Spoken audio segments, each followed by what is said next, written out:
মুম্বাই একটা স্টেশন কত বড়, মুম্বাই একটা স্টেশন উপরে ছপ্পরটা কত বড়। আমাদের ওয়েস্ট বেঙ্গল যদি এরকম একটা স্টেশন থাকতো, মনে হয় হাওড়া এত বড়, আমাদের ভারতবর্ষের সব থেকে হাওড়া প্ল্যাটফর্ম বেশি বড় স্টেশন, তবু এত বড় এত সুন্দর করে স্টেশনের ছাউনি দেওয়া নেই।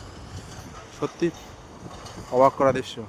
আরেকটা দৃশ্য বন্ধুরা, আমি এখন দাঁড়িয়ে আছি ভারতবর্ষের সব থেকে বড় ব্রিজ, সমুদ্রের উপর দিয়ে গিয়েছে 21 কিলোমিটার, ভারতবর্ষের সব থেকে বড় ব্রিজ। আমার ক্যামেরায় কতদূর দেখা যাচ্ছে আমি জানি না।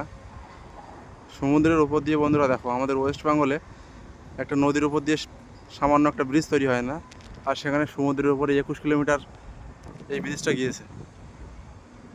পুরাতন মুম্বাই থেকে নতুন মুম্বাইয়ের সংযোগস্থল করে দিয়েছে এটা। অটল বিহারী বাজপেয়ী থাকাকালীন এই ব্রিজটা পাশ হয়েছিল।